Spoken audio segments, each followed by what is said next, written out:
के मालेगांव के एमएलए साहब मुफ्ती इस्माइल साहब के साथ आज हम जाकर जो एसआईटी गवर्नमेंट ऑफ महाराष्ट्र ने बनाई है, एडिशनल एसपी अनिकेत साहब से हमने मुलाकात की और उनसे हमने रिप्रेजेंटेशन किया। मेरा मानना यह है कि महाराष्ट्र में एनडीए को, ख़ास तौर से बीजेपी को इस बात की बड़ी तकलीफ़ और मलाल है कि उनके दोनों प्यादे हार गए, एक पार्लियामेंट के इलेक्शन में और दूसरा विधानसभा के चुनाव में।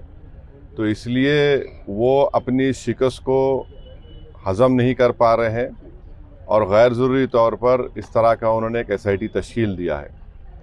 आप हमको ये बताइए कि आप लोग तो देख रहे हैं कि जिन लोगों को गिरफ्तार किया गया है वो तमाम के तमाम तो भारत के नागरिक हैं, उनके वालिद नागरिक है, उनके भाई, उनकी माँ, उनके रिश्तेदार नागरिक है। उन पर जो केस बुक किया गया है वो डॉक्यूमेंटेशन में गलती एरर हो या कुछ वैसा है। ये कोई रोहिंग्या बांग्लादेशी तो है ही नहीं, ये लोग ना कभी मालेगांव में निकलेंगे। हम महाराष्ट्र के मुख्यमंत्री से ये गुजारिश कर रहे हैं, उनसे रिक्वेस्ट कर रहे हैं कि अननेसेसरी आप पूरे मालेगांव को क्यों सजा देना चाहते हैं। और आपका जो एक्ट है, वो जो बर्थ एंड रजिस्ट्रेशन एक्ट है, ये एक्ट है, इसमें आप देख लीजिए सेक्शन 15 जो है, सेक्शन 15 में क्लियरली लिखा है कि अगर कोई डॉक्यूमेंटेशन में एरोनियस गलती हुई या फ्रॉडुलेंट हुआ, इम्प्रॉपर मेड हुआ, तो उसको आप करेक्ट कर सकते हैं, कैंसिल कर सकते हैं। और सेक्शन 24 में आप देख लीजिए, उसको कंपाउंडेबल बना दिया गया है, पावर टू कंपाउंड ऑफेंस। तो आप इसको इस्तेमाल करिए ना। और ये खामखा एक इलाके को बदनाम करने के लिए, जो एक ज़्यादा तादाद में अल्पसंख्यक समाज के लोग रहते हैं कि रोहिंग्या बांग्लादेशी तलाश करो, जितनों को आप गिरफ्तार किए वो तो सब भारत के नागरिक हैं। पेपर में गलती हो सकती है। तो हम एडिशनल एसपी साहब से ही बोले कि आप यहाँ पर जो लोगों को बुला रहे हैं उनके साथ एक आदमी को अकम्पनी करने दीजिए, और जो धाराएं लगाई गई हैं 120B, इतने सीवियर धाराएं हैं, उसको दोबारा हम उनसे बोले कि आप देखिए उसको। और हमको लगता है कि अननेसेसरी मालेगांव को गैर ज़रूरी तौर पर पार्लियामेंट और असेंबली में उनको शिकस्त हुई तो कोई कंप्लेन कर दिया और आप इस तरह की एसआईटी बना दिए।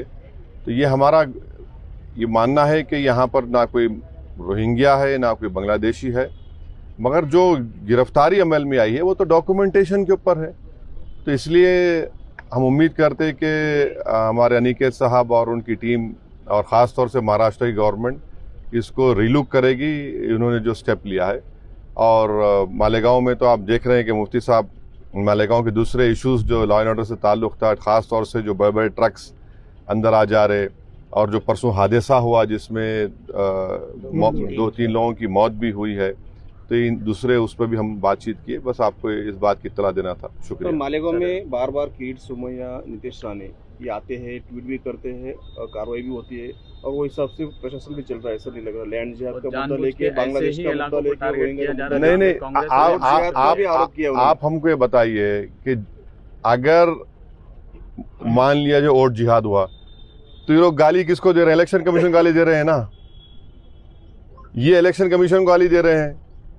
अब आप बताइए, अगर 3,500 ये लोग बोल रहे हैं कि फेक सर्टिफिकेट रोहिंग्या बांग्लादेशी है, तो भाई सरकार तो आपकी है, पुलिस आपकी है, तो अननेसेसरी आप किस पे उंगली उठा रहे हैं? किसको बदनाम कर रहे हैं आप अपने ही सरकार को, अपने ही इंस्टीट्यूशंस को आप बदनाम कर रहे हैं। वोट जिहाद क्या मतलब भाई? यहाँ जनता ने वो फ्री एंड फेयर इलेक्शन हुआ, नहीं हुआ? फ्री एंड फेयर हुआ, मुफ्ती साहब जीते, पार्लियामेंट में आपको हार गए, आप फिर दोबारा आपने सरकार बना ली। आप सरकार बनाए तो वोट जिहाद नहीं बोलेंगे? आप हार गए तो वोट जिहाद कैसा हो जाएगा? मैंने फ्री एंड फेयर इलेक्शन हुआ नहीं हुआ हमको बता दें। जो लोग वोट जिहाद की बात कर रहे हो बता दें कि फ्री एंड फेयर इलेक्शन हुआ है नहीं हुआ, वो बता दें। नहीं हुआ तो फिर उन्हीं पर क्वेश्चन उठेगा ना। इलेक्शन कमिश्नर को आप अपॉइंट करते हैं, चीफ इलेक्शन कमिश्नर को आप अपॉइंट करते हैं, पूरा पॉलिटिकल गवर्नमेंट एजेंसीज आपकी हैं, तो फिर ये तो आप तो सिर्फ नफरत कर रहे हैं एक समुदाय से और एक इलाके से, बिल्कुल गलत है ये।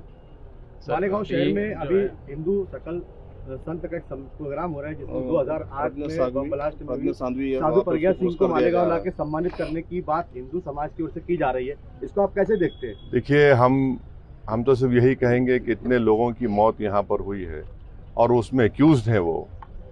आप ज़रा उन मरने वालों का तो ख्याल रख लीजिए। कम से कम ट्रायल तो जो चल रहा है, ट्रायल हम देख रहे हैं, मगर एक ह्यूमन डिग्निटी भी तो होनी चाहिए किसी मरने वालों के लिए। आप ज़ख़म पर नमक नहीं बल्कि ज़ख़म को खोलने की आप कार्रवाई कर रहे हैं, तो गलत है ये। तो इसको तो पुलिस से हम रिक्वेस्ट करेंगे कि इस तरह के प्रोग्राम्स को वो देखें, गौर करें, उसके बाद अपना डिसीजन लें। सर इसी जो है वक्फ मामले में जो है आप लोगों की बातें सुनी नहीं है, ये कानून अगर बन जाएगा तो आगे और कितनी मुश्किलें पेश आएंगी? देखिए, वक्फ का जो बिल जो जॉइंट वर्किंग कमेटी को रेफर हुआ था, वो जितने अपोजिशन पार्टीज़ के एमपीज़ थे, बशमूल मेरे, कांग्रेस पार्टी के, टीएमसी के, डीएमके के राजा साहब, अब्दुल्ला साहब और एक एनसीपी के मेंबर भी थे, हम तमाम ने, हमारे इमरान मसूद हमारे छोटे भाई वो भी थे, तो हम तमाम ने उस रिपोर्ट के ख़िलाफ़ अपनी अपनी डिसेंट रिपोर्ट को दिया। मेरी आप लोगों से रिक्वेस्ट है कि मैंने भी 129 पेजेस की डिसेंट रिपोर्ट दी है, वो पब्लिकली अवेलेबल है, उसको पढ़िए आप लोग। उसको पढ़ने के बाद आपको मालूम हो जाएगा कि जो मोदी सरकार ने वक्फ बिल लेकर आया है वो वक्फ प्रॉपर्टीज़ को बचाने के लिए नहीं लाया गया है, वक्फ प्रॉपर्टीज़ को छीनने के लिए, उसको बर्बाद करने के लिए। और भारत में जितने मुसलमानों की बड़ी बड़ी ऑर्गेनाइजेशंस हैं, चाहे जमीयतुल उलमा हो, मौलाना अरशद मदनी साहब की, महमूद मदनी साहब की, जमात इस्लामी हो, all India Muslim personal law board के सदर मौलाना खालिद सैफुल्लाह रहमानी साहब हो, या फिर आपके मुंबई के जमीयतुल मशाइख जो है, इन तमाम ऑर्गेनाइजेशंस को रिजेक्ट किया है इस बिल को। ये सबसे बड़ी ऑर्गेनाइजेशंस हैं। दूसरी बात यह है कि आप हमको बताइए कि महाराष्ट्र में पंढरपुर की मंदिर है, पंढरपुर की मंदिर में कोई नॉन हिंदू मेंबर नहीं बन सकता, आप यहां पर क्यों बनाना चाह रहे भाई? और वक्फ की प्रॉपर्टीज जो है वो गवर्नमेंट नहीं दी, वो हमारे बुजुर्गों की खून पसीने की गाड़ी कमाई, वो दान दिया अल्लाह के नाम पे। और अगर कोई मुसलमान वक्फ की प्रॉपर्टी को अल्लाह के नाम पे दान देता है तो उसमें उसकी औलाद का शेयर नहीं रहता, क्योंकि वो ऊपर वाले अल्लाह के लिए दे दिया गया है। आप बोलते नहीं वक्फ वाला औलाद में बच्ची का शेयर नहीं, मार खाया जाएगा। कोई भी दान देता है। तीसरी बात यह है कि उसमें वक्फ बाय यूजर निकाल रहे।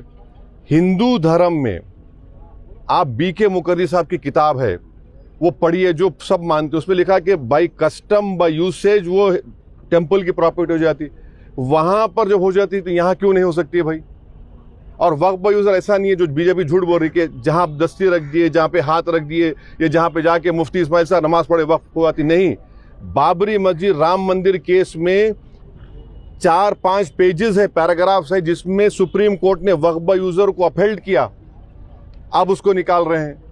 लिमिटेशन एक्ट हिंदू एंडोमेंट पे अप्लाई नहीं होता, एसजीपीसी सिख गुरुद्वारा अप्लाई नहीं होता, आप इस पे अप्लाई कर रहे भाई। अगर कल के दिन कोई खाबिज है, इंक्रोचर है, उसको रिवॉर्ड कर रहे हैं आप, लिमिटेशन एक्ट आप निकाल कर।